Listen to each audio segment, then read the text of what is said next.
Hey, we are probably live on YouTube right Oh, let about me look. now. Everybody, it takes us a while to get everything set up and going, and so just give us 1 sec to test all our settings. We're going to be talking about Game of Thrones Season 8, Episode 5. Mm-hmm. And, yeah, my fucking, excuse my language, my iPad just could not load. It's like, yes, I'm trying to get to, trying. Alrighty, so I will go here, and I'm not seeing anything at Facebook yet. oh, sorry, I gotta click this go live button, and soon, yeah, you check Facebook, and it's loading up all the exciting stuff the YouTube people get that our Facebook fans don't. You know, YouTube, as soon as I hit the go live button, YouTube automatically goes live. Facebook, I've got to actually force it. And right now, I've got to force Twitter. So, Catfish, do me a favor and Yeah, tell me if you can see us on Facebook and hear us on Facebook. I am waiting to see. Okay, wait, it says live now. Okay, hold on. And hear Let us me on play Facebook. it. Oh, wait. Shoot, I hate that. Am waiting to see. Okay, wait, it says Facebook, live this now. is the Okay, audio hold test on. that you get to enjoy as we do this. Okay, Tell I me got if you it. can see us on Facebook and hear us on Facebook. And I'm going to hit go live on Twitter. And let's see Okay, how do this it. does. Let's see if it works. Live now. Okay, hold on. Or if I'm Let going me to go play it. Mad Bubba. Oh, wait. Shoot, I hate that. Alrighty, I will hit retweet Okay, I got on it. that. And I will play the audio on Twitter to see if it's coming through. Or if I'm going to go Mad Bubba.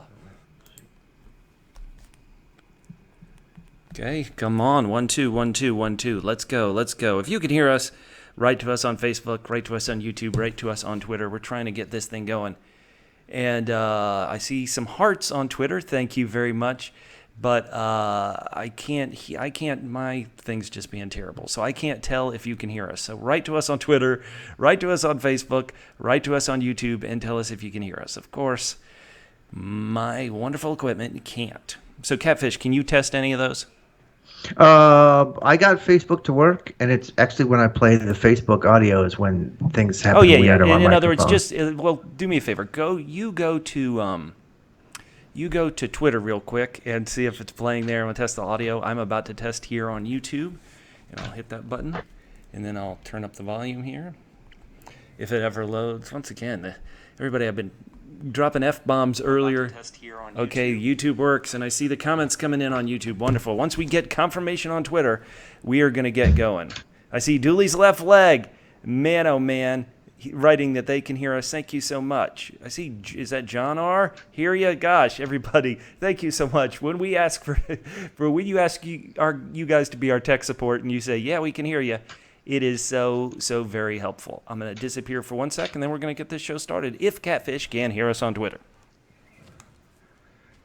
Can you hear me? Can you hear me? Can you hear me at all? Hello? Are we good on Twitter, Catfish? No idea. Every time I go on Twitter, it messes with my whole. I can't hear anything at all.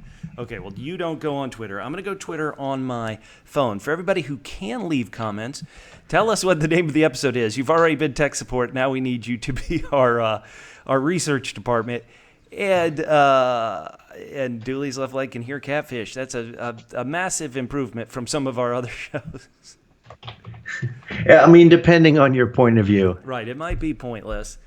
Oh man, this is a big one to talk through tonight. I watched it with 3 other really big Game of Thrones fans, and so I can't wait to hear what everybody thinks. That's a massive improvement. And there, we can hear us on Twitter. Right as I suddenly could hear us on Twitter, our good buddy John R. can hear. Who's once again tech support. You guys all go, right in, go to your LinkedIn page and add. Oh, son of a bitch! Add that.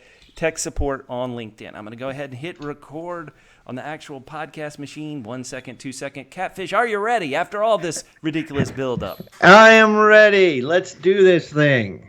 All right. We are going to be live on Game of Thrones. Joffrey of Podcast. The penultimate Joffrey of Podcast. And we're up in 3, 2, 1. Welcome to the Joffrey podcast. My name's Bubba, and with me, as always, is somebody who's really, really hot. It's Catfish. Catfish, how are you doing on this penultimate episode of Game of Thrones?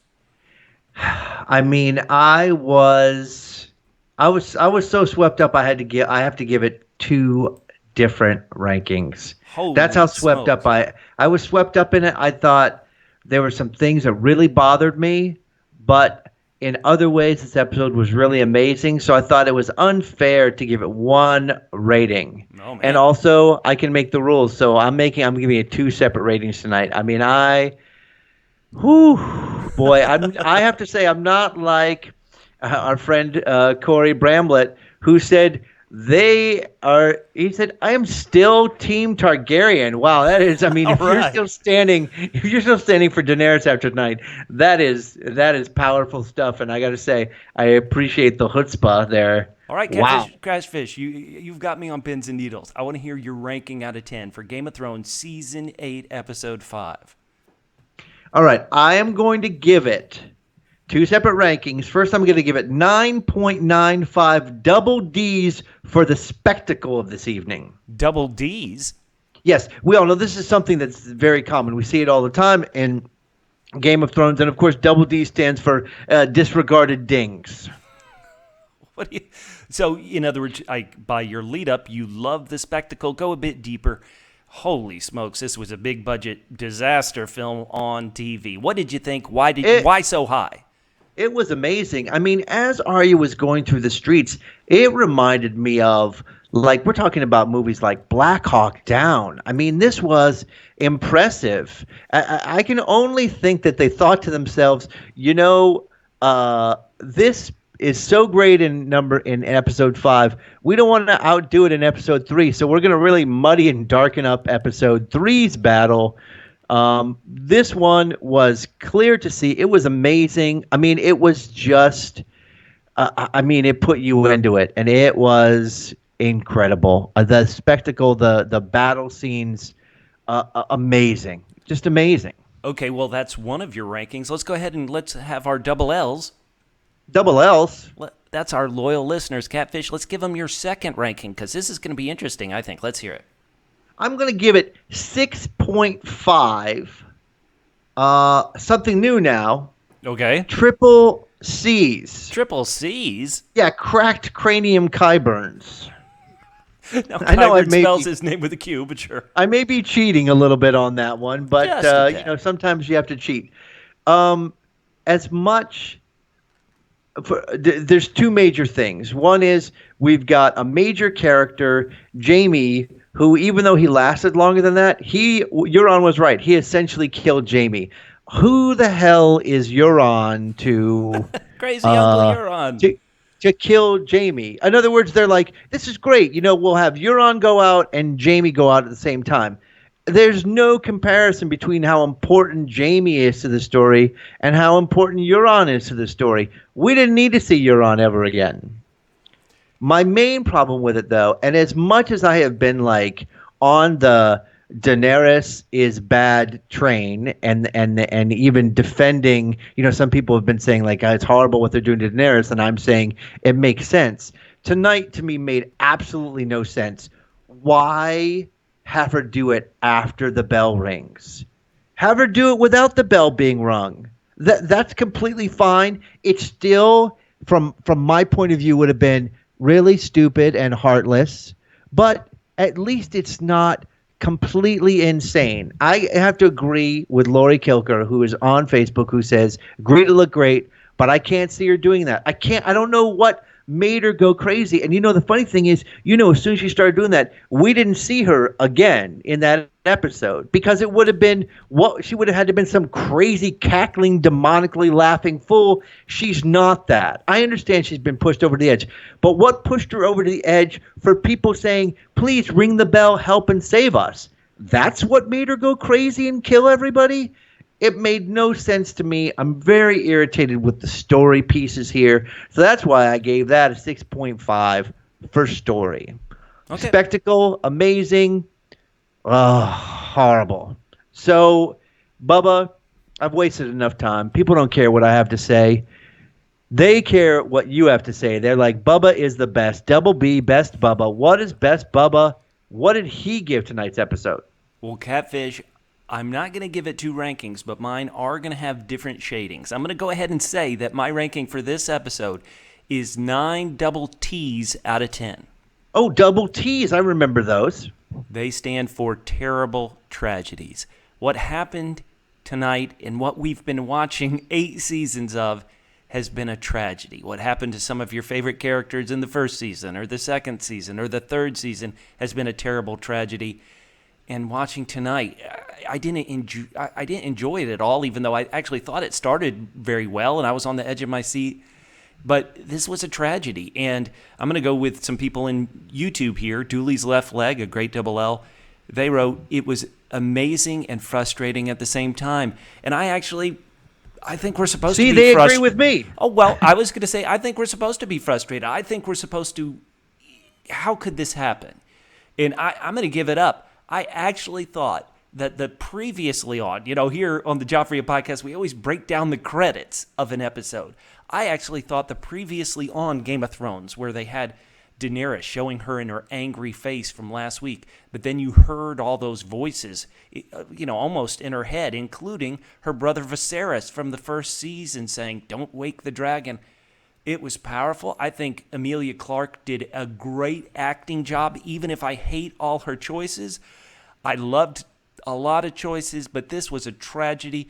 And I just because I didn't want these things to happen, I don't think I should lower my rating of the episode when it was very well told. It was a well-told tragedy. It was, except I guess for some people, having Daenerys have such a harsh turn. I mean, Cersei was the Mad Queen all this time, but Daenerys, she just snapped, and I wish it hadn't happened. I know Dany fans are going to be so heartbroken, but I think this is the tragedy that we've been watching. George Martin called his ending a bittersweet ending. I think a lot of people are like, where's the sweet part? Where's the sweet part? This is just all bitter, all tragedy. I think it was very well done, even if it broke my heart at times to watch it. 9 out of 10, that's my ranking. All right. I mean, I agree with you. It's heartbreaking, and I thought the acting was fine. It's just it didn't make any sense. Well, it's made no sense to me. That's all. And again, I have been all the time. I'm like, I see what's happening with Daenerys. This is going to make complete sense to her. But the whole the people, this is what drove her crazy. The people going, yes, save us, save us, save us. That's when she decided. No, it's completely crazy. All right, so that's that. Well, that's our general. Oh yeah, we'll see you next week. No, listeners, we're gonna break down every minute of this frustrating, as we keep using the word, episode. But there are some housekeeping things I want to do right at the top. We keep talking about this is the penultimate episode of Game of Thrones, but people, even if we've given you this impression, this will not be the penultimate episode of the Joffrey of Podcast, first of his name, first in your hearts. We're going to be obviously doing a podcast next week. We're going to try to get one to talk about the Game of Thrones wrap-up show. We might not do it immediately after the wrap-up show, but we'll probably do a quick one about the wrap-up show and kind of how it made us feel. Certainly, we're going to Con of Thrones in July, and we'll probably release some podcasts from that. And we're going to keep this domain healthy. When those prequel series comes out, we are going to jump in, and we're going to cover it as well. We are part of Double P Media. You can reach out to us at Double PHQ on Instagram and Facebook, facebook.com/@DoublePHQ, on Twitter @DoublePHQ, on YouTube. Lord help you, just search Double P Media. But there's some great TV shows coming out really soon that we might cover. Catfish, do you still have Hulu? Catch 22 comes out on the 17th of May. It does. I was actually invited to go to that big event where big old George Clooney is going to be there. But you know what? No. I'm snubbing them because they've been snubbing me this year. Okay. So that one, I mean, first of all, you have to understand, I'm going to be really super crazy about that one because to me that is there are like 3 books that are my top 3 books, and one of them is Ralph Ellison's Invisible Man, and another one is Catch 22. So that is like one of my favorite books. So this is going to be tough. Right. So It's going to be tough for me to enjoy it. we're going to try to do some coverage about Catch-22, about the upcoming Deadwood movie. We've got Dark, the German series on Netflix. Season 2 starts on June 21st. There's The Rook, a show that both Catfish and I read the book for. It's going to be a new show on Starz on June 30th. We obviously might just touch and release one podcast on Stranger Things when it comes out on Netflix on July 4th. And another show we've podcasted about, The Terror. It's coming back for Season 2 on AMC on August 12th. Certainly, we want you to stick around, and we want you Double L's to keep enjoying your Sunday nights, your Monday nights, your drive into works, your workouts, whenever and however you listen to this podcast here as part of the Double P crew. We want you to be with us. We also, man, if we are going to do Dark Season 2, I'm going to have to do like when the credits come up for that show and you see all the pictures with all the strings attached to everybody. Right. Well, we may have to redo. We never actually covered Dark Season 1, so we might have to do a rewatch to remind ourselves how crazy that show is. It's not even going to help. I swear to God, it's not even going to help. And let me say, next week we're going to be drawing some names of Double L's who've been kind enough to write to us on Instagram, Twitter, Facebook, and YouTube. And, we got some good give swag. away our prizes. And one of the ways you can be eligible, if you haven't already, is give us reviews where you download and listen to the podcast. Catfish, we have a new review from iTunes. Why don't you read it for us, please? All right, this is by Nick01006. He says, or she says, they say, love it. 5 stars. Bubba and Catfish blend together great commentary and humor flawlessly that makes the Joffrey podcast stand out among the rest. Nick, the only way that review could have been better is if you remembered to put Catfish first. No. Nick, you're officially a winner. We also want to do a quick shout out to our Season 5 survivors. We've got Shayna Mason, Mary Dillman, the Tomahawk Thrower.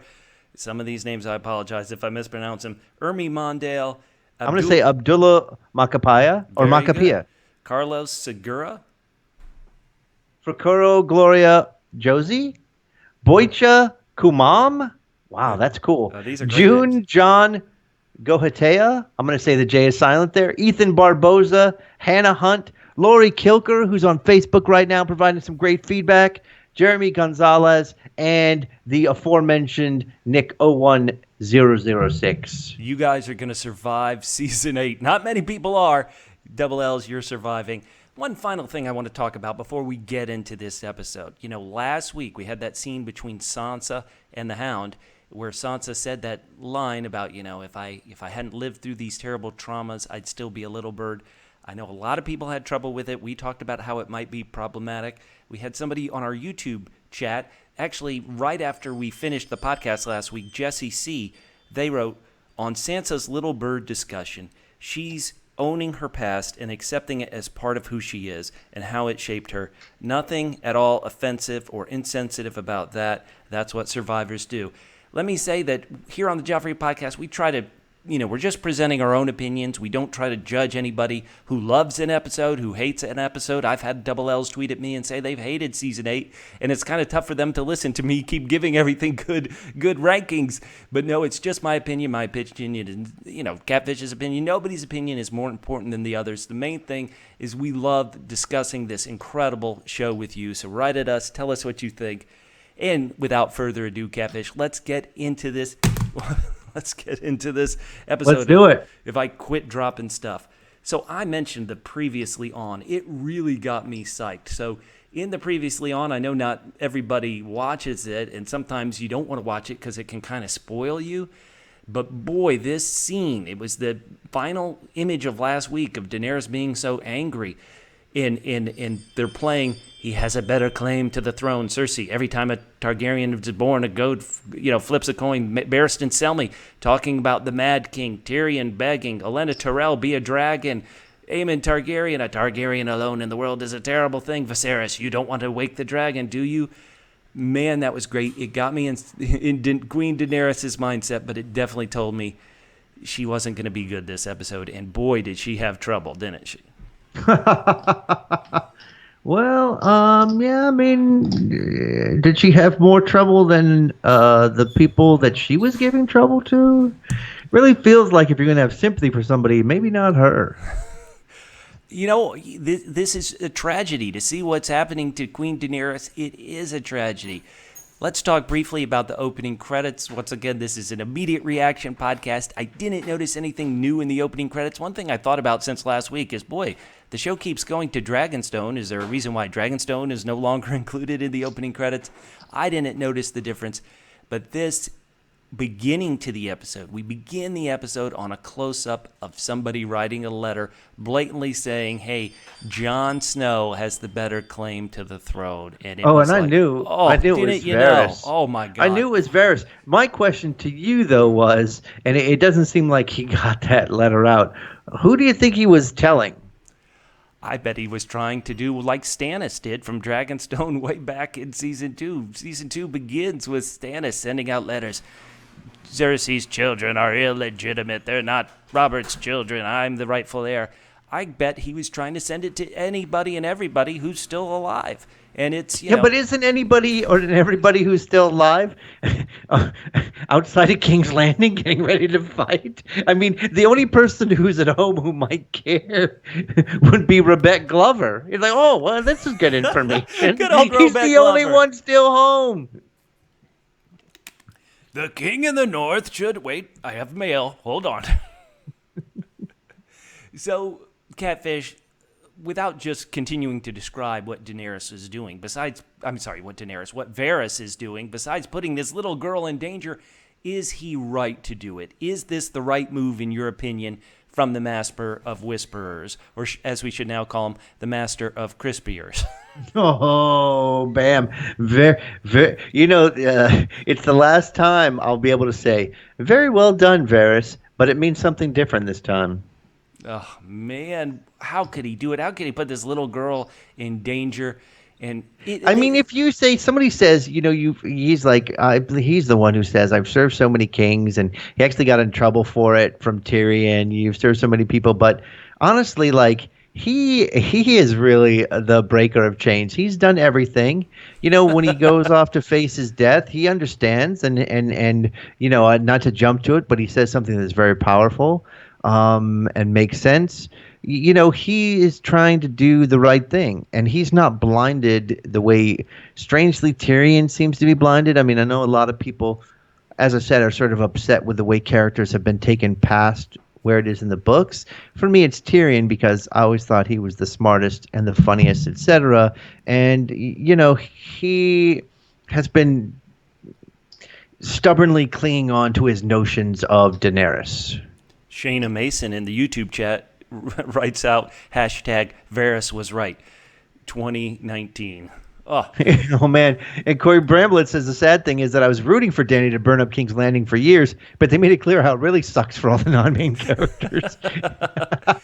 So now I feel horrible. Okay, so let's get to evil Uncle Tyrion. Great, this is a really, once again, tragic episode. I think a lot of people are going to have trouble with Daenerys and the tragedy of it, but this beginning part, I was 100% on board.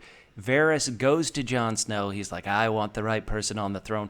They keep cutting away to these shots of Tyrion watching him. Tyrion goes in and admits to his queen that there's a traitor. Was this the right move by Tyrion, Catfish? I think you have to do it to be a good hand to the queen. You do have to tell it, but we're sort of jumping a little bit, but because I'm going to start to say some really nice things about Daenerys. I mean, it's all the time I've been attacking her character, and I felt like, as I said, she was really maltreated script-wise tonight. But before that, when Varys tries to talk to Jon, he says something interesting. He said, it's a coin flip. The world holds its breath when a Targaryen is born.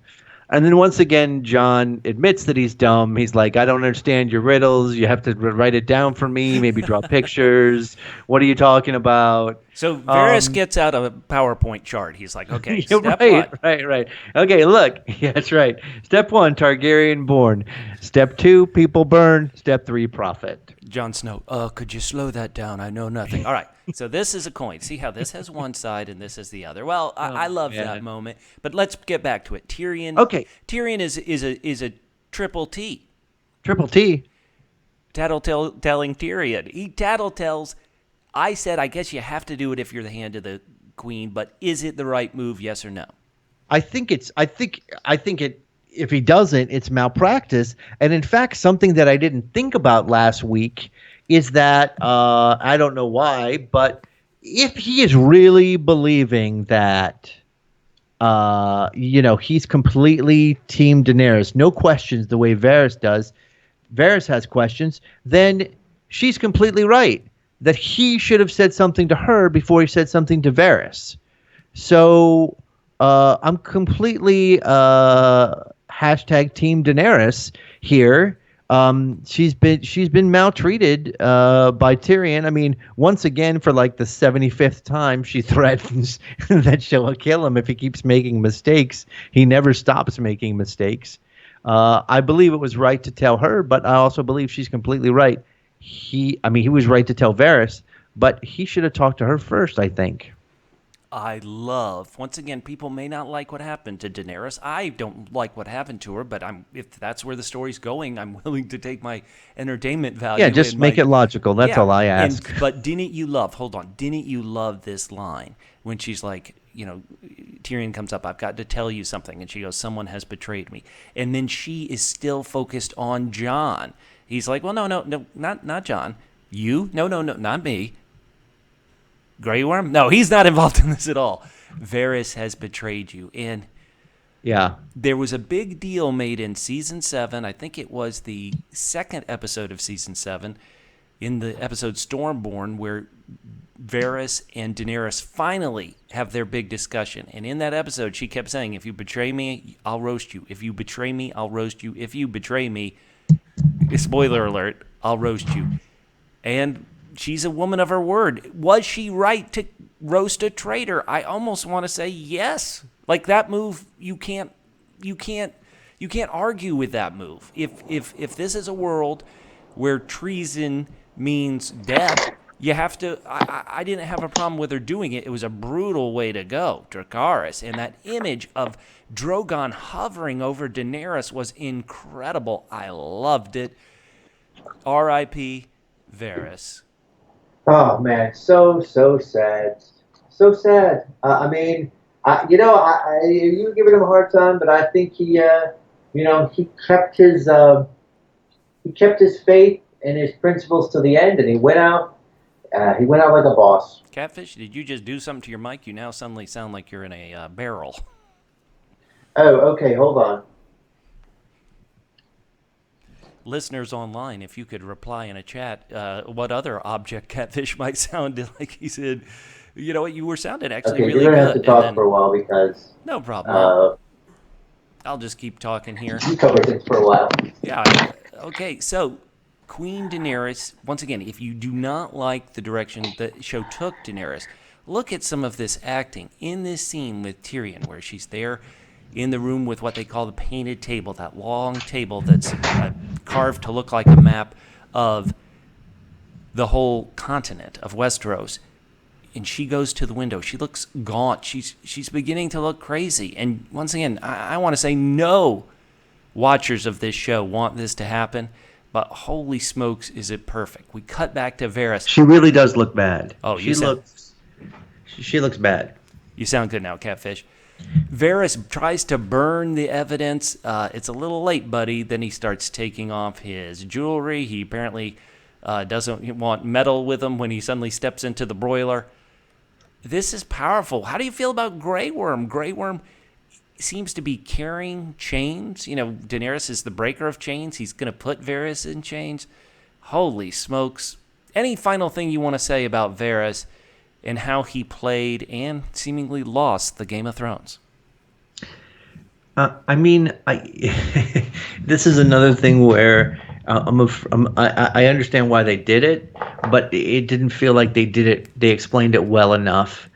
How Tyrion turned from being smart and being like, yes, I want the right thing, to sort of having blind faith in Daenerys that she was not proving. So, I'm kind of unhappy the way the Tyrion thing has gone, and so of course because of that, his moments, his action with Varys made sense, but I'm not sure why it took. Tyrion's not a Stark. he's not dumb. You don't need to prove something to him 500 times the way you do with Stark. But we'll see if he's finally gotten the memo this week. You say that. He seemingly kept believing, despite everybody telling him, Cersei's not going to be, you can't trust Cersei. You can't trust Cersei. Last week, he tried to trust Cersei again and be like, listen, you love your children. Mm-hmm. Yeah, So everybody, this is actually very true to life. All these characters kind of hear and see what they want to see, and they're getting left behind. They're getting lit up. But see, that was the crushed. reason why I loved Tyrion as a character, because he kind of grew up despised. He was always watching to see what was really going on. No one was trying to flatter him. No one was trying to make the world flowery. So he was able to sort of see through all the puffery, and he's lost that in the last couple of seasons in a way that I felt like they should have tried to make it more believable that Tyrion would stick with her as a guy who was super smart. That's all. I understand it. I think, once again, through this part, and so we're about 14 minutes into the episode, I'm not sure Daenerys has really done anything wrong.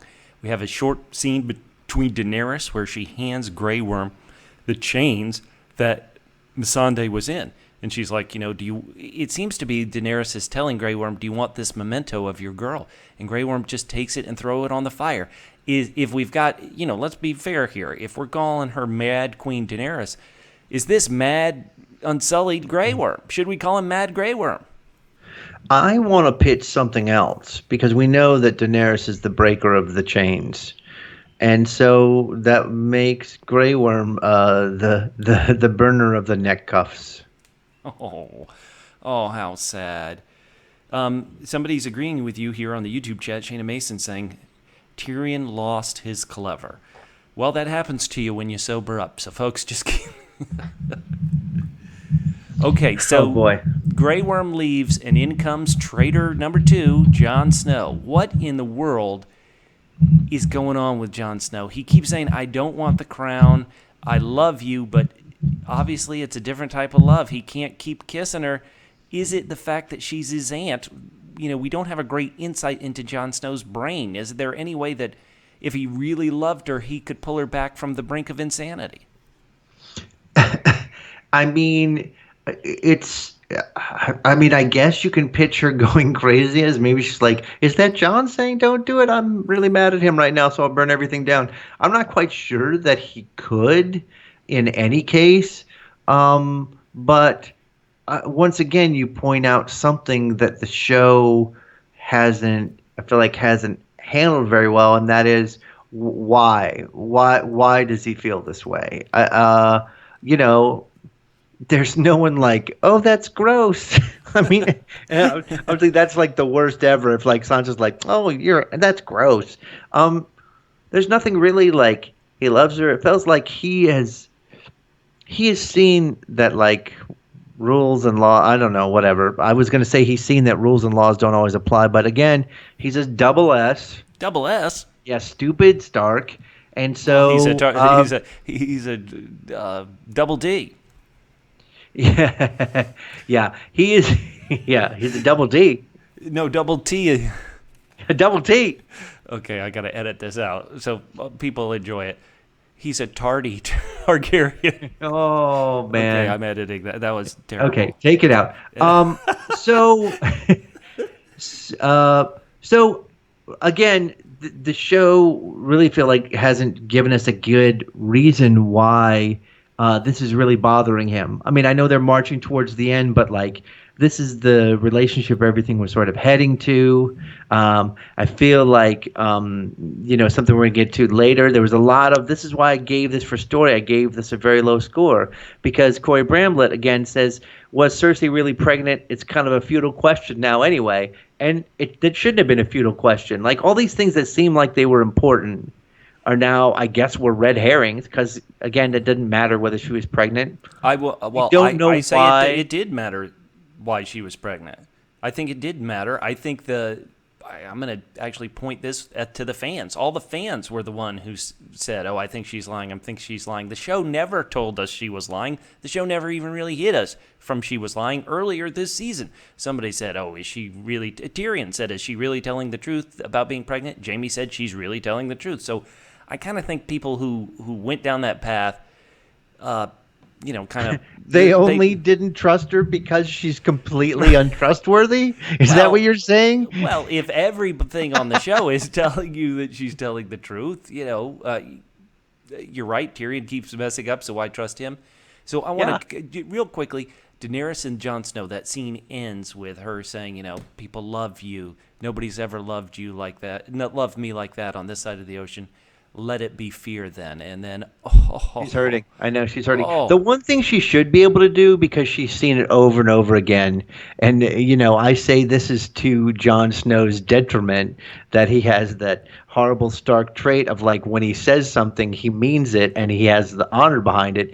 The one thing she should know is that he's definitely not going to go against her unless she does something really horrible, but she doesn't care. Okay, so the next scene is Tyrion trying to get his queen to be like, listen, this is what I'll call the Bell Plan. If you hear bells ringing, they've surrendered. Don't burn the city. Save the city. Save the people you've come to save. And of course, she seems like she's going to go along with this plan.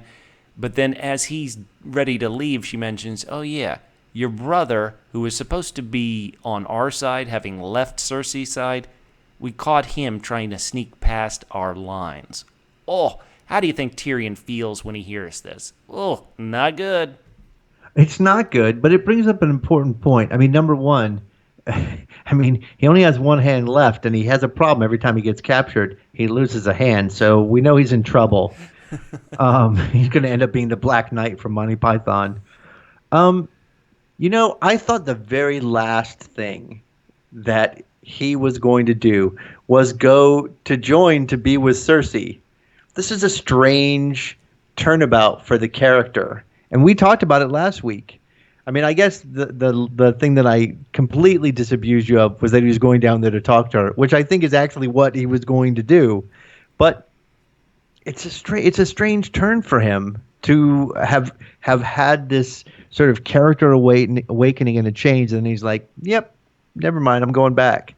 So I didn't quite believe it. If he believes she's pregnant, now, once again, we know how this story ends up, so it's You're the only one who believes she's pregnant. Yeah, I should point out that in the YouTube chat, Joel writes, Cersei was drinking wine a couple episodes ago. In his mind, the show made it clear that this was a no-no to drink wine. The show kind of made it unclear. Okay, you know what?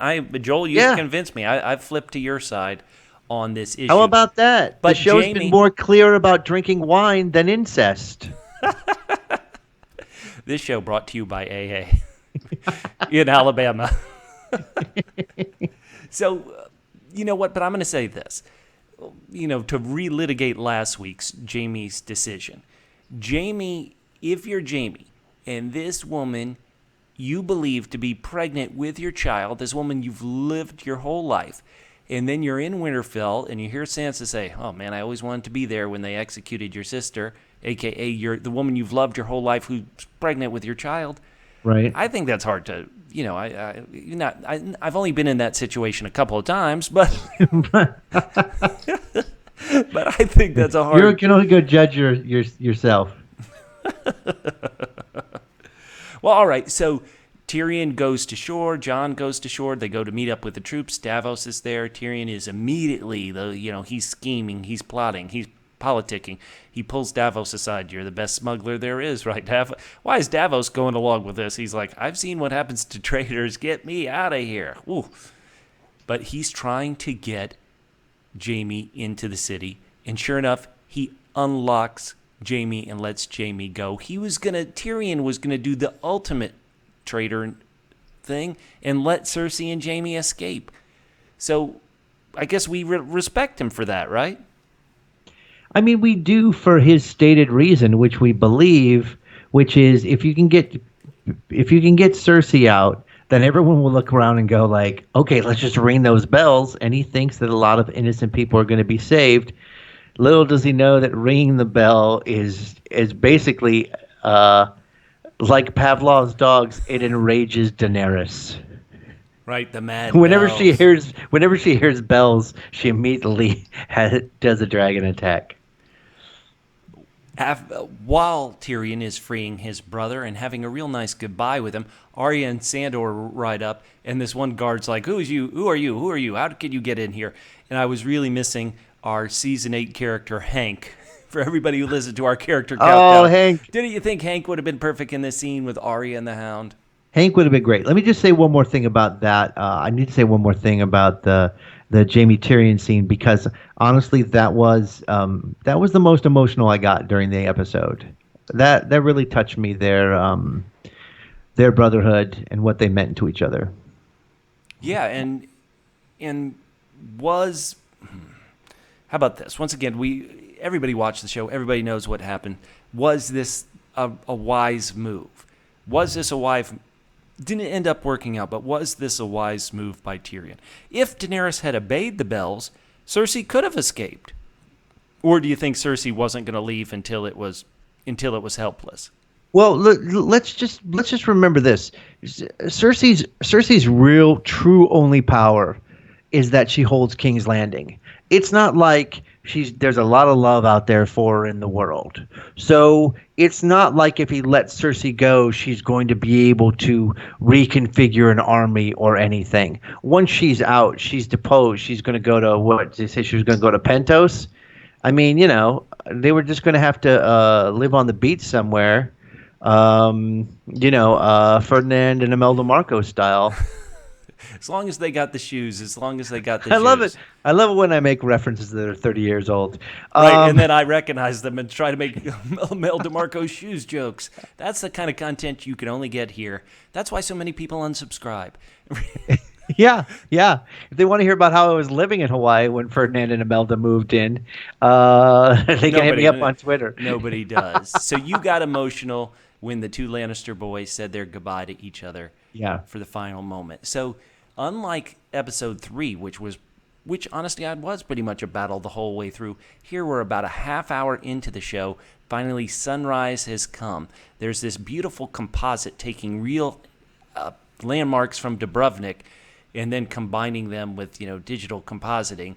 We see the Iron Fleet. Boy, if there was ever a more doomed fleet of ships, it's the Iron Fleet, huh?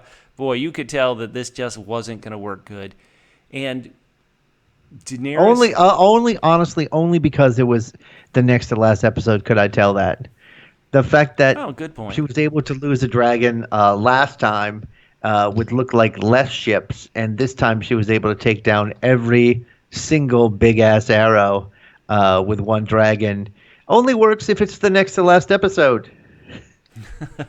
No, I worked so well. I should say I watched this episode with 3 big Game of Thrones super fans, and one of them was yelling, Caroline, she was yelling, "Oh, get him, dragons, save the dragons, take them out." She was still on Team Daenerys at this point, which I think we're supposed to be. We're not supposed to like the evil Iron Fleet or the no. We're still on board with Daenerys. I mean, there was, like I said, there were some things early in this episode that put me more on board with Daenerys.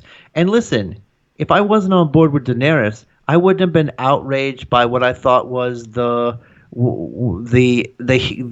incomprehensible heel turn they gave her in this. Okay. So I was definitely Team Daenerys for sure. Now, one thing, I do not want to attack the peasants like I'm apparently about to attack the peasants. But, I mean, peasants, you were running into the city that was about to be under attack. Well, remember, that was Cersei's plan, was to move everybody into the city so that, they're a defense. Now, again, this doesn't help against a crazily enraged Dragon Queen, but also it made me think, like, the smart strategy is, if you are taking a lot of people into the city, the smart thing to do is surround the city so supplies can't go in, and then it becomes like a powder keg in the city because there's not enough resources to go around for all those people. The smart thing to do is cut them off and wait them out, and then they might do what was it Varys or Tyrion was suggesting? I think it was Tyrion who suggested, like, let's go wait outside and let's let the people revolt. But you gotta give them time for things to get uncomfortable. Like when like that uncle that you hate is sleeping on your couch for like the seventh straight day, and then you're like, "That's it, I am revolting." Are you saying that's what Uncle Euron was doing when his older brother Balon was king of the Iron Islands? He's crashing on the So couch. that was one thing. I mean, again, whatever. Daenerys is going to do what she's going to do, but it seems to me that that would have been the smarter plan. Let me say that Surround them, starve them out. you love the spectacle of this. Oh my God! They have these great shots of the Golden Company coming out. They have Jaime sneaking in. They have Arya and the Hound sneaking in. These incredible shots that, they really built a lot of this stuff. They would build these walls and then they digitally extend them. They're obviously digitally manipulating all these people. And this is a blockbuster. We are getting this blockbuster as a weekly That's what I'm saying. enjoyment. Listen, it really is absolutely. incredible. It's beautiful. Except I think you misspoke. I think after this battle they renamed the Gold Company to the. They had to choose a different color in the Crayola box, and they chose burnt umber. I thought they could be renamed the Smelt Company. Oh, once again, what is Cersei thinking? I almost think this episode needed more Cersei. Cersei is the real evil queen. Cersei has always succeeded, and Daenerys is right about that. Cersei has always succeeded by going lower than her enemies, thinking her enemies won't kill innocent people, where Cersei did when she blew up the Sept.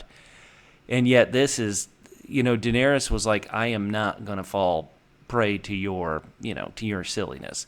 Now, did you appreciate that the show kind of kept focusing on this one woman and her child in Arya's journey through the city?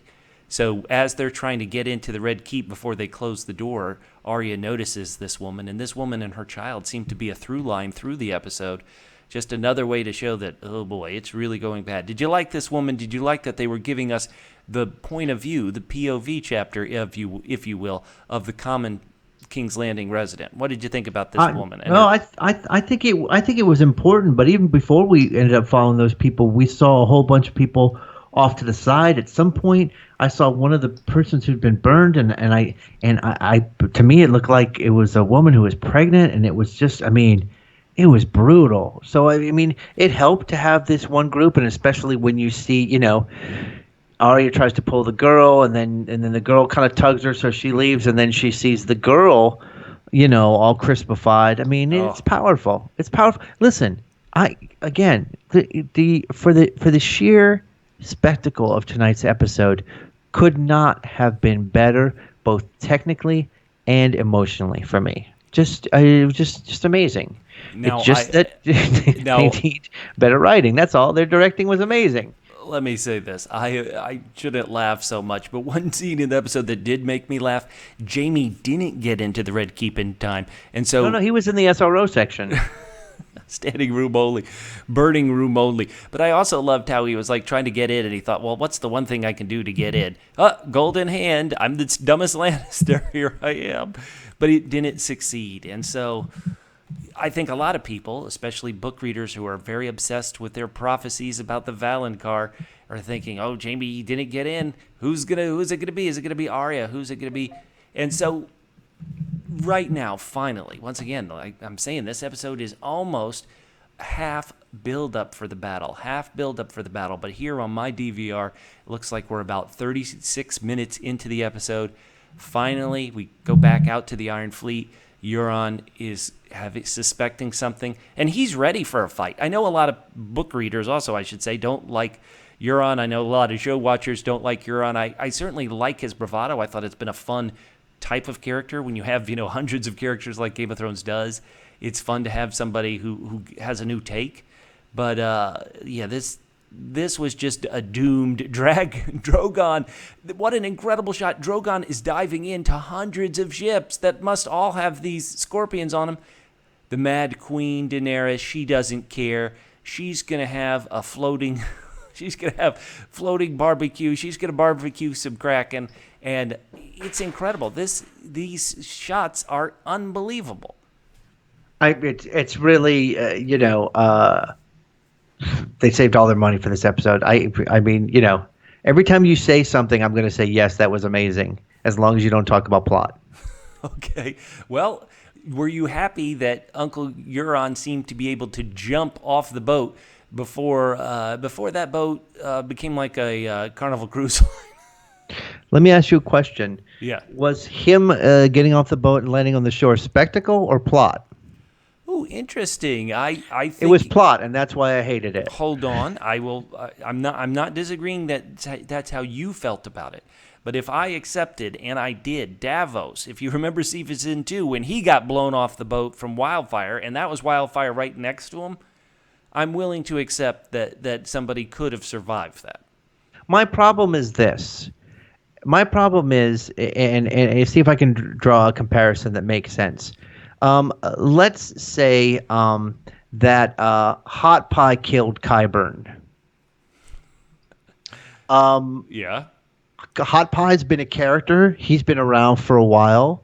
But you wouldn't say that like Hot Pie is important enough to kill Qyburn. Like you want to see Qyburn die a better way.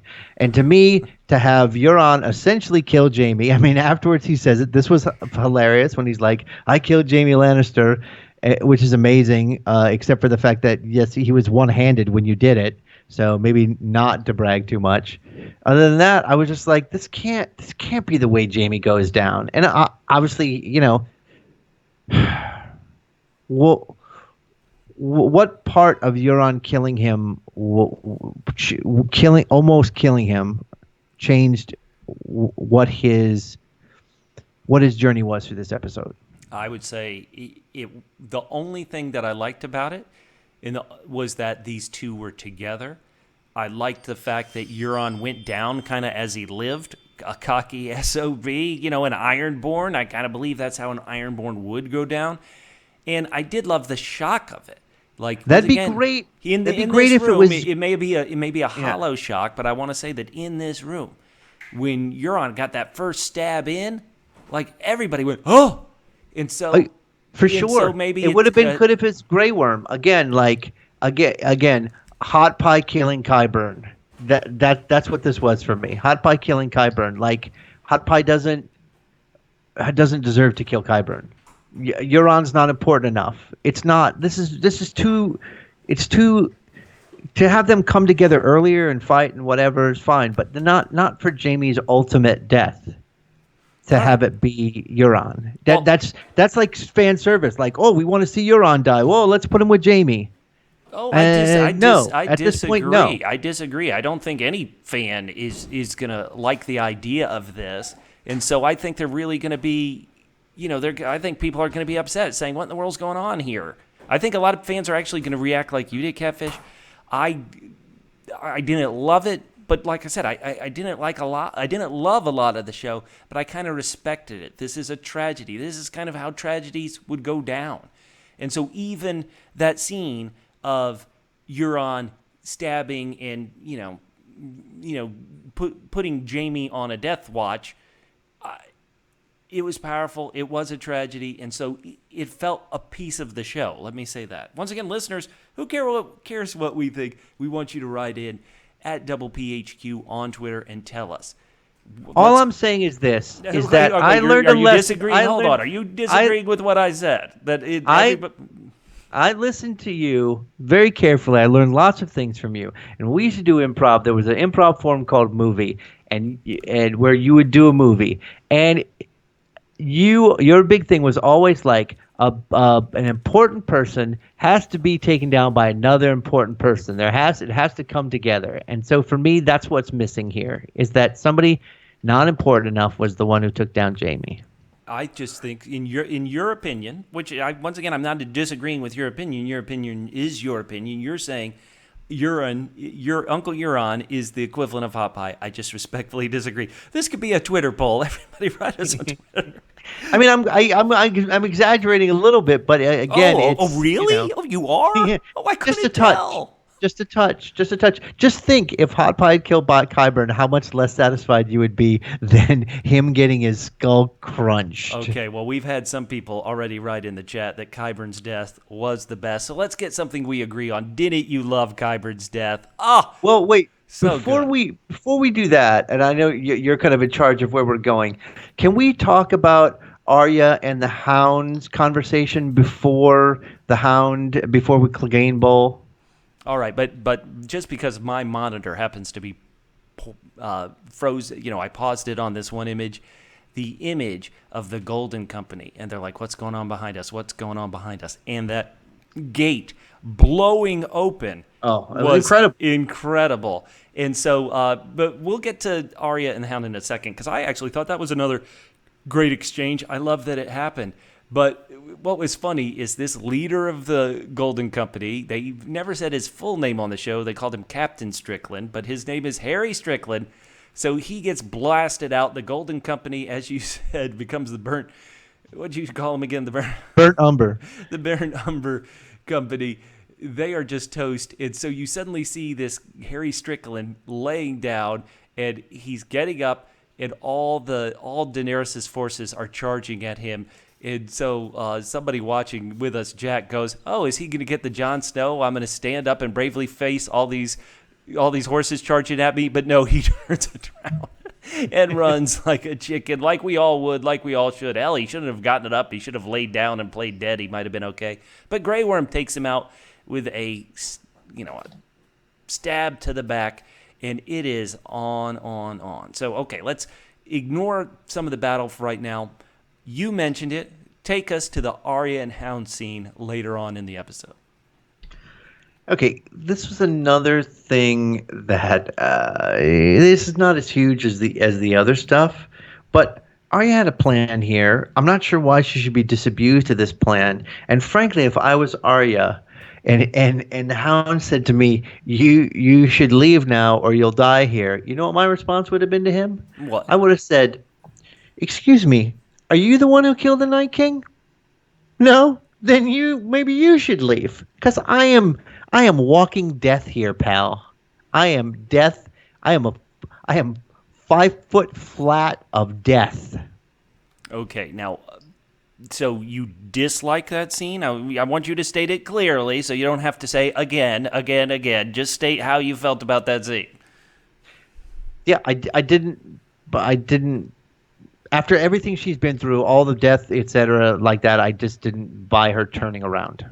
Okay, She could have easily killed Cersei, by the way, after she just kind of slipped by the Hound, which was a funny moment. That's true. That's true. Excuse me, this is not. I'm not a part of this, right? Okay, I actually loved that scene. It was one of my favorite scenes in the episode. The Hound his whole life has been obsessed with revenge. Arya, pretty much since the end of season 1, has been obsessed with revenge. I honestly believe one of the messages that George R.R. Martin is trying to get across in his tale is how dangerous and deadly and pointless revenge can be.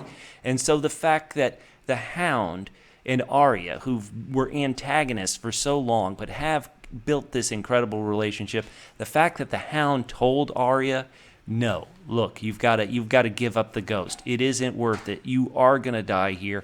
I love you. I don't want you to die." I loved it so much. I understand too. I thought it was sweet, the emotions between them. I would just like them to make me believe that she got a good reason to give up what she's been wanting for so long. I didn't see a reason in that scene. Apocalypse? There's no reason for her to be like, "I could completely agree with you. Jack. I'm so close to my goal, but I'm going to turn around now." I respectfully disagree. I think listeners, once again, said all this. We've stated how we feel. We want you to talk about how you feel. Let's get back to Catfish, probably the defining moment in the episode. What you mean in the series? In the series. Qyburn's death. No. Well, you know what? Let's hold off Qyburn's death because it's so fun. I think it's something we can both agree on and love. I want to get back to the defining moment in the episode, and I think you're actually probably right, the series. It is the Bell plan. we've seen Daenerys. So far, we're totally on Daenerys' side. All she has done is shoot soldiers. All she has done is, take out weapons. So far, she has tried to, do the right thing and not damage innocent people. And so this is really 48 minutes into the episode, 47 minutes into the episode. The Lannister soldiers have dropped their swords and the bells are ringing. Did you think that Daenerys was just going to say, screw it, light them up? How did you feel at this moment when the bells are ringing? Yeah, because I didn't think she was, because even though the show showed her as upset and frustrated and at her wit's end, it didn't up to this point show her as completely batshit crazy, out of her mind, psychotic. I have to say that why am I 9 out of 10 on this episode? Call me crazy. I actually thought she might not do it. I had doubt. And that's what all the show really wanted. The show wanted us to think. The show wanted us to be in Jon Snow and Tyrion's shoes and wondering, is she going to do it? Is she going to do it? Is she going to do it? She ended up doing it, and it became an utter massacre, an utter disaster, a terrible tragedy, as I said at the top. But that moment where we're all waiting for it, I thought it was powerful.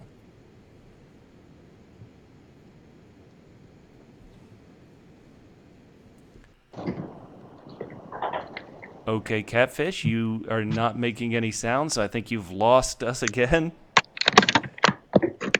Can you hear me? I don't know what you're doing with your setup, but you keep changing things, so Catfish? Can you hear me?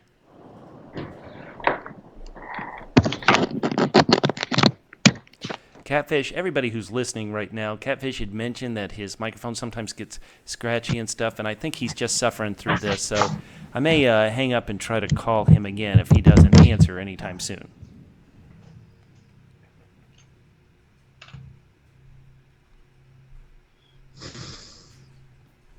And Jack, I'm sorry. I could just we can hear you. We're in a paused moment because Catfish is. Can you hear me now? I can hear you now. What in the world did you do there, buddy? I don't know. All of a sudden, I didn't do anything, and there was this huge hum. We have somebody, John R, on the YouTube channel writing, Catfish wiggling is a WW, wiggling wires. That's true. Well, yeah, no, I was doing it because I got the huge hum, and then I was trying to plug it into the headset. I can't. The thing is, I can't. When I move it over to the iPad, to the Apple computer, it doesn't even. I can't even hear it now. So I'm sorry. I'm just gonna do all the best I can from now on. I don't know what's going on right now. Okay, everybody, if you are a sponsor and want to reach out and get Catfish a setup that will work, let us know. All right, so Catfish, what I said, you ready? Yep.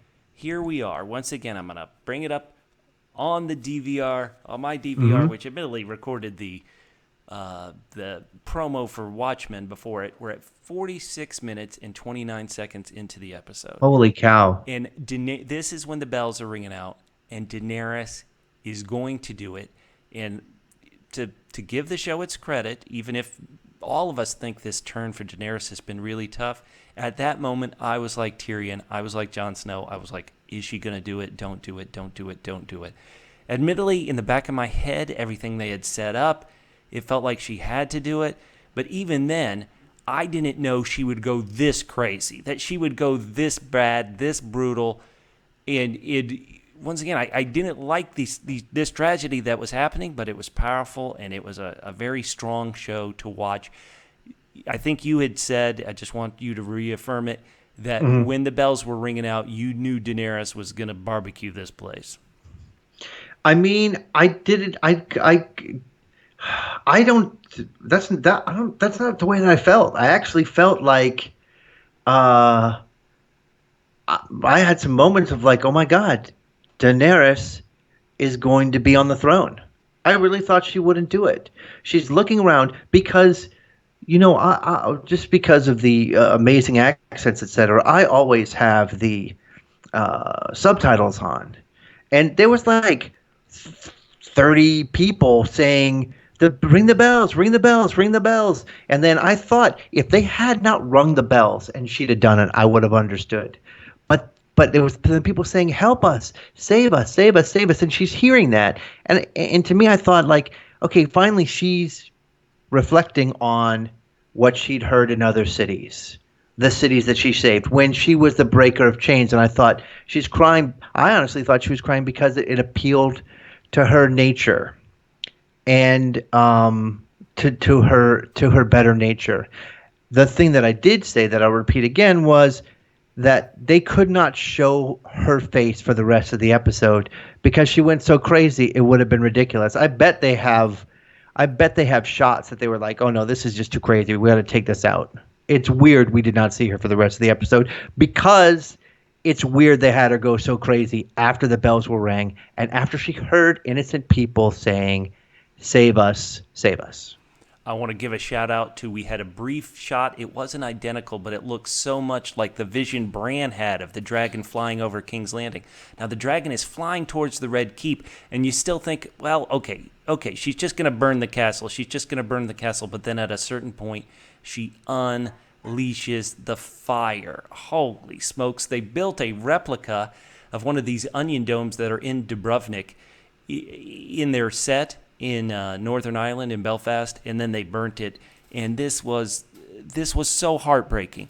And then once Daenerys goes insane, once again, the mad Grey Worm. Grey Worm, these soldiers have put down their swords. Grey Worm doesn't care. They killed Missandei. He's going to get his revenge. This is how ugly revenge is. And Grey Worm starts the fighting over again. Jon can't even stop the Northern men from going and getting in on this. This was no, but, and this is an important point. Grey Worm does note Jon's reluctance. Oh yeah, no, you are absolutely right. He is going to go back and tattle on to Daenerys. He's going to be like, your boyfriend, complete wuss, sympathizer. Right. Now, one moment in this, Jon did have a slowdown, but in some of this fighting, Grey Worm will see Jon even after, quote-unquote, the bell's rung. Jon is going to slice down a bunch of Lannister soldiers. But it is, what a waste. What a waste this is. What a waste of human life. Jon Snow goes so far as to, is that a Northern soldier who's going to take advantage of a woman in this city? I think so, yeah. And Jon Snow tries to prevent it, and then he's just had enough. Jon Snow kills a Northern soldier. The king in the North should kill in the North. Yeah, it's brutal, and I probably have like 3 more notes for the rest of the episode. The rest of the episode is just stunning. I mean, once you say to yourself as Catfish, okay, that made no sense to me, but you just sit there and see what everyone's experiences and the effects. It's just stunning. It's a stunning, jaw-dropping spectacle. Speaking of spectacle, let's get to it. Qyburn. But before that, there's, of course, the moment on the stairs. Qyburn has finally... Once again, I loved Qyburn. I think a lot of show watchers, even as evil as Qyburn is, a lot of show watchers have loved Qyburn. He finally gets Cersei. He's like, listen, we got to get down. We got to get down. This is too dangerous. She finally agrees, and they come down the stairwell, and there is the Hound blocking their path. This was a great moment, I thought. This was great. What did you think about the Hound? He wasn't going to be denied. I mean, it was great. It's what we've been waiting for, and I love that there are some things that triumph over being resuscitated from the dead and being mind controlled, and that is anger at a sibling.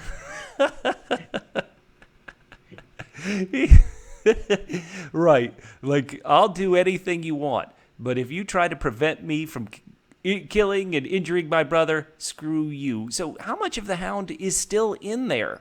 He felt more like a programmed robot in a lot of ways, but he isn't. He's willing to disobey his master. And do we want to give it up for Qyburn? First appeared in Season 3, Episode 1, where Talisa Stark comes up to him, who had just married Robb Stark. He's there, injured in Harrenhal, and she says, "You're lucky to be alive." And Qyburn says, "Lucky? He's not so lucky anymore. He went out stone cold." Oh. And in my viewing experience, everybody just almost cheered. Nobody wanted Qyburn to get it, but everybody was like, amazing. "If you're gonna die on Game of Thrones, that's a great way to go." It was amazing, and there was in following hard upon that. There were two bits that I thought were funny, but I thought, and I enjoyed them, and I laughed, but I thought they were inappropriate at this point in the episode. Well, was one of them Cersei's? You guys seem busy. I'll. Yeah, right. Have at it. So, this is between you guys, right? I'll just whips the daisy. She does a little skirt by, and then was his first. It was before they really started mixing it up, and the Hound gave his exasperated, like, "You got to be kidding me!" Like arms up in the air, right, to the mountain. So, but this mountain, he's looked terrible before, but he needs to rock the beard again. This is a face that only a mother could kill. I mean, he's looking rough. Holy smokes. This poor mountain. I mean, he's good from far, though. Right. He's like, put me in a dark scene, and the ladies don't mind so much. But suddenly the sun's out. Look at me. Oh man, I know. It was a magnificent fight between the two of them. I mean, you knew the Hound was not going to escape with his life. But the other thing that was fun was,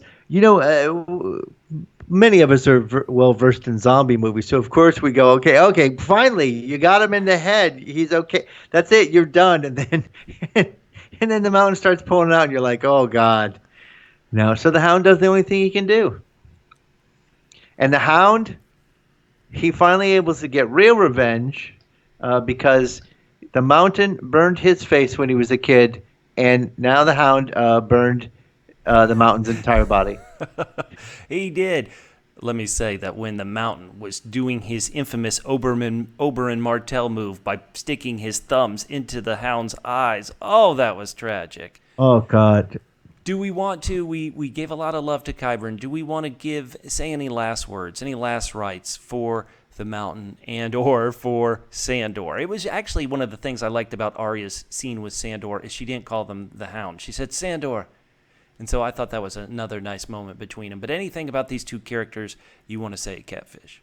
No, they went out the right way. Hot Pie didn't kill either one of them. You know what? You keep assuming. We didn't see where they fell. Hot Pie's down there with a tray. Guys, croissants. Then they land safely, and then they die of heart disease 20 years later. We have somebody in the YouTube chat saying that Sandor had a total Darth Vader move. He's like, I'll throw you down the abyss, Emperor Palpatine, and then I'll die too. Of course, Darth Vader didn't have to go down the shaft himself either. Oh, the Hound. Well, now, so afraid of fire, and he's totally burned. Corey Bramblett in the Facebook feed used the perfect word, said, I love how Cersei just scuttered. That is a perfect word for what she did. Let me say that I'm going to copy that move if I'm ever in that situation. I'll just scutter to the left, a scutter to the right. Now, what did you think when Cersei finally saw Jaime and their reunion? Were you moved? Did you like the emotion of that? Cersei has been evil, evil, evil. This sounds terrible, but for all the people she's killed, certainly anyone could argue that she deserves death. But this was a sad death for an evil Queen Cersei, don't you think? You know what? I mean, again, only if you're a stupid Stark and believe that she was actually genuine at the end. Up until the very end, I didn't believe she was genuine. That just goes to show you how much she's had her turn on everybody. I thought if she could stab Jaime and somehow throw his body into the rocks to dislodge rocks, she would have. I didn't buy this for 1 second. It's strange. It's either I'm heartless or they just didn't do a very good job of having us believe it. I could say both can be true. Both can be true. That's the third option. Well, I think this season has suffered from a lack of Cersei because this actress is so wonderful. The character is so rich that even if we believe she's an evil queen, we've kind of enjoyed her evilness from afar. Yes. And so you're right. This is such a hard turn. She begins the episode so happy and so smiling and so, thinking that she's got this thing all worked out. And then she didn't. R.I.P. Jaime and Cersei. The brother is dead. The sister lover is dead. Let's give him a toast. I think Lena Headey, to me, has always been the best actress on this show. And the fact that she hasn't won an Emmy for this is heartbreaking. She didn't have much to do this season, but yeah, she went out like a boss. Her character is a boss. Yeah, it's just. I recognized at the time where I was like, and maybe it just goes to show, because like a cockroach that scutters, cockroaches are almost unkillable. And I thought that Cersei was unkillable. And so, honestly, I just didn't. Their reunion should have meant something, but I just didn't believe it. I didn't understand Jaime's turn. And then Cersei at the end felt like she's such a manipulator. She was still kind of looking for a way out. So, I mean, honestly, if I believed the two of them in that scene, it would have been really emotional for me. But I didn't. So, heartless. As always, Catfish, you can be heartless and wise. Listeners, I've said it so many times. We are on Twitter at DoublePHQ. We want you guys. We want you guys to go and write on our Twitter page, on our Facebook page, on our YouTube page. We want to know how you guys felt about this episode, how you felt about a goodbye to twincest. It's always so sad, especially because, that's the last positive role model for incest on the show. Right. Okay. So Arya has a survival story. Suddenly, they were talking about the episode 3 of this season being a survival horror movie. This is kind of just flat out survival. Arya is in deep doo. Yes, she could kill the Night King, but obviously the Night King didn't use his dragon well enough if this is the kind of destruction a dragon could do. Queen Daenerys could have taught the Night King a whole lot of stuff, if you ask me. Yeah. Well, she should have, which, to me, well, I've got some thoughts, but let's save it till the end when we talk about what we think is going to happen next week regarding Arya and Daenerys. Oh, wow.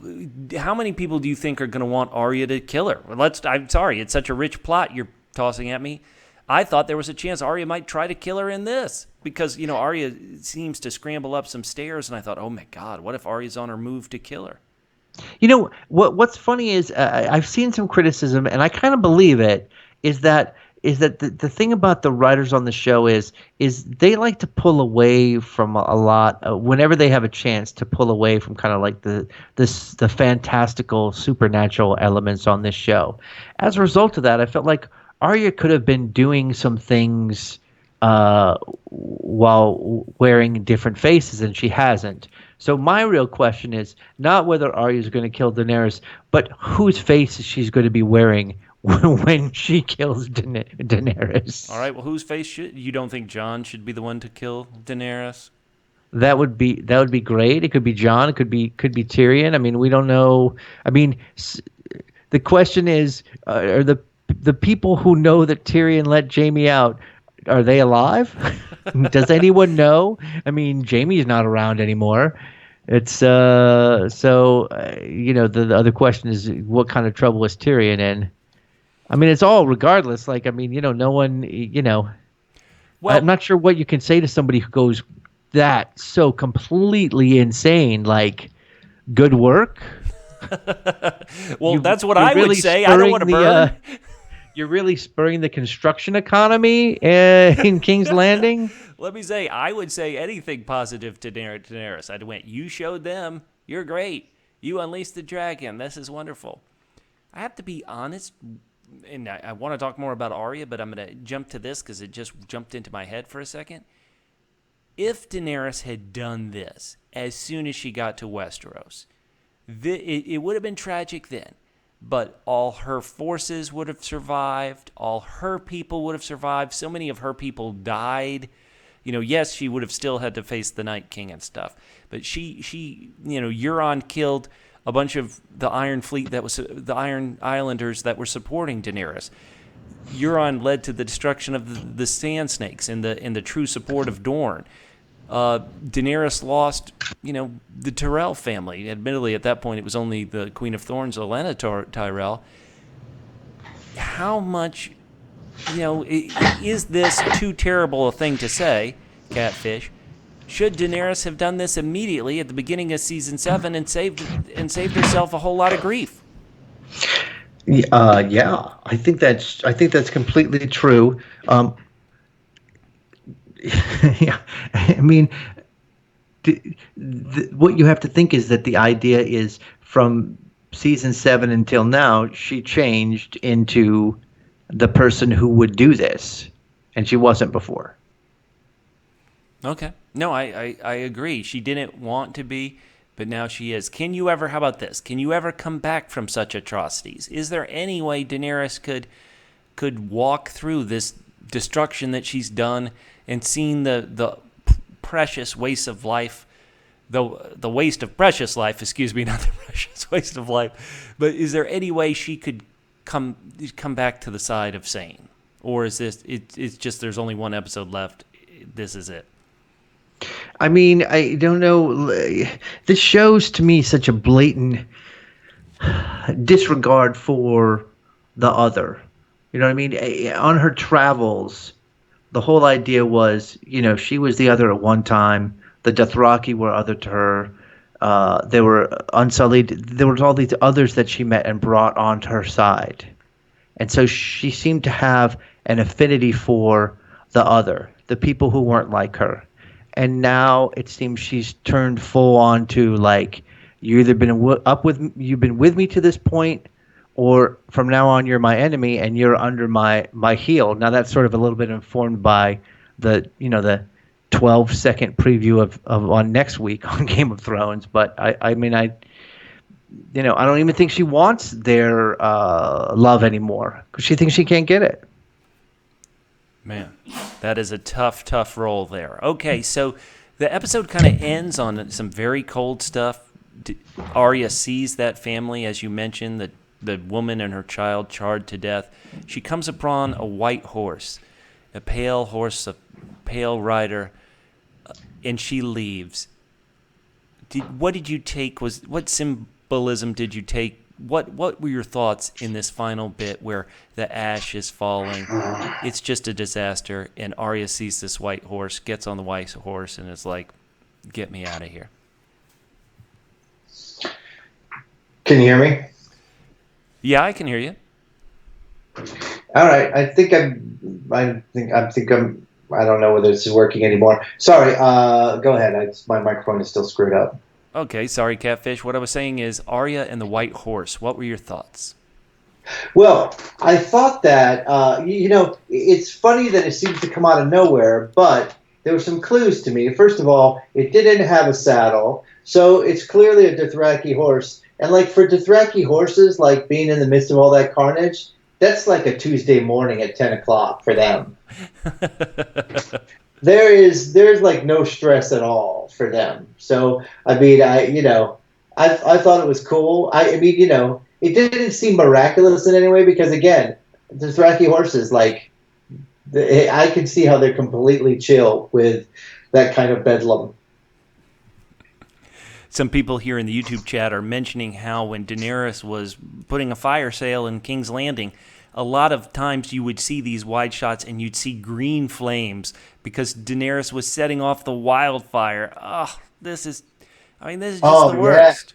Yeah. I forgot to talk about the wildfire. That is crazy, and I didn't understand why. I mean, we all thought that the wildfire had already been used up. We've seen it used 2 different times, and I kind of thought, okay, we're out by now, but apparently not. Apparently there was some that was not used in King Joffrey's most triumphant moment, and was also not used when Cersei decided to clean up the nefarious cult elements at King's Landing. You would have thought any wildfire left underground would have already burned up in that one. No, they're going to actually, that's how the final episode's going to end. Somebody's going to say, hey, I found more wildfire. The end. Love it. I love it. All right, Catfish. This has been once again, just a very rough episode that I really think is going to divide the super fans on whether they like it, they hate it, they like it even though they hate what happens in it. They like it. They like the beautiful sound, the beautiful score. And then there were plenty of moments of just kind of silence or just, kind of the natural sound here and the spectacle. So everybody's going to have an opinion. We've said ours. We want to hear yours. At PHQ on Twitter, Instagram, Facebook.com/@PHQ, and on YouTube, search the Joffrey Podcast. Catfish, we've got to wrap this up. But there's something we have to do at the end of every episode. What you mean besides talk about what we think is going to happen in the very last episode? No, that's it. That's the only thing we have to do. Okay. Sorry, it's just you sound like you're in a hole. So. Oh, sorry. Okay. Well, let's just talk quick about what we think is going to happen in the next episode. I mean, obviously, Daenerys has taken over. It's hard to see who's going to be able to even get to her. I mean, she's going to be protected by a lot of people, and I don't think she's going to be. I think she's going to be a little bit leery of Jon, Tyrion, etc. So, I mean, again, as I predicted last week that Cersei would die this week, you disagreed with me, but that is why when what we are you talking respectfully about? disagreed, you said I don't think I'm not so sure that Cersei's going to die next week, and I said she was going to. You can check the tape. I listen to these podcasts. Tape, listeners. You can listen. I listen to these podcasts because I love hearing your dulcet tones. Okay. And you said I'm not so sure Cersei's going to die next week. And I said Cersei's going to die next week, and then it's going to be who is going to knock off Daenerys. So, and the question is, who is going to knock off Daenerys? Is it going to be Arya as Jon? Is it going to be Jon? Is it going to be what? How is it going to go down? I put it down now, listeners. I think it's Jon's going to do it. All right. And then I think Jon's going to say goodbye to everybody and drive up and ride a horse north of the wall, find Ghost, and go to live out his days in solitude. Peace out with Tormund and Brienne, who are now a couple. Hey, no, I don't see that happening so much. Listeners, tell us what you think is going to happen in this final episode. Tell us what you think. Any sweetness in this infamous bittersweet ending that's supposed to happen, because this whole thing, in my opinion, has been nothing but bitterness. There is a great shot of Arya, obviously, there in King's Landing, looking up at somebody very pissed off. How about the Dothraki, the ones who've survived, the Dothraki who've survived everything they've been through this season? They seem to be cheering Daenerys, so some people like her methods. Yeah, of course. The people on her side. The Blood Riders, sure, why not? All right, so again, before we leave, every time we have to do our Joffrey of the Week. And since I sound so horrible, Bubba, why don't you talk about your Joffrey of the Week? My Joffrey of the Week. Oh, no, you need to explain what the Joffrey of the Week is first. Thank you, whole man. My Joffrey of the Week is any member of our technical support team that can't get Catfish's microphone to ever work. If you have Catfish, I want you to list your setup right now. What microphone you're using, what computer you're using, because this has been a tough season 8. Let's hear it. Man, so you ready for me? No, I want you to list what microphone you have, what computer you have, why things aren't working, and then I'm going to name. I don't know. Okay, I have a Yeti Blue microphone, and the problem always seems to be that sometimes when I plug my headphones right into the microphone, that way I can hear myself, that all of a sudden then it starts getting scratchy. Other than that, and otherwise, usually when I plug my headphones into the computer, everything is fine except I just can't hear myself. And what type of computer do you have, Catfish? I have a Mac. What type? Boy, so descriptive. I have the MacBook Pro. Okay, listeners, if you can write to Catfish at CJGman67 on Twitter, whoever helps Catfish get this perfect for the very last episode of the show. It's my microphone. Something's wrong with my microphone. Whoever can help Catfish, you're my Joffrey of the week. So that's my Joffrey of the week. Let's hear yours, Catfish. All right. Well, you didn't explain it too well. So the Joffrey of the week is somebody who embodies some of the amazing qualities of Joffrey. As we all know, the greatest character, living or dead, fictional or real, in the entire history of the universe. Mm-hmm. Such an amazing human being. And because he's so amazing, no one can aspire to be like him. But we can give you people that sort of have one of his qualities or a couple of his qualities, and we point them out so you can maybe aspire to be like them. So, as we all know, Joffrey, he likes to get into battles. He's a little bit small. He's got kind of a little man complex. But he's always out there. He's always talking smack. And he is a capital W winner. Yes. So because of that, my Joffrey of the week is Chris Paul. Chris Paul from the Houston Rockets in the NBA here in America. For people who don't get this, Catfish, why don't you go a bit deeper as to why Chris Paul deserves it, leading from the safety of the Red Keep. Well, Chris Paul, he's the point guard for the Houston Rockets, who have been trying to defeat the Golden State Warriors for years and years, and they always have an excuse why they can't beat them. And then this year, the best player in the NBA this year plays for the Warriors, Kevin Durant. He went down, and so the Warriors had to play without him. They went to Houston to play, and Chris Paul led Houston to a Game 6 home loss against the Warriors. So because he was able to pull defeat from the jaws of victory, my Joffrey of the week is Chris Paul. Listeners, if you could make out what Catfish said, right? My name's Bubba. You can find me on Twitter at FitandTrim. That's FITTENTRIM, at FitandTrim on Twitter. And I'm Catfish. You can hit me up at CJGman67 on Twitter. And we'll talk to you next week. As long as they're bells, we'll talk to you next week on the Joffrey of Podcasts. Catfish, I think you're actually in that chamber where Jaime and Cersei got... No, you know what happened was, now if I pick the microphone for either output or input, then I can't hear anything through my headphones. So I was using my external Apple microphone at the end there. All right, Catfish, I'll talk to you later. All right, bye. Bye. And listeners, you're going to get to hear me shut all this stuff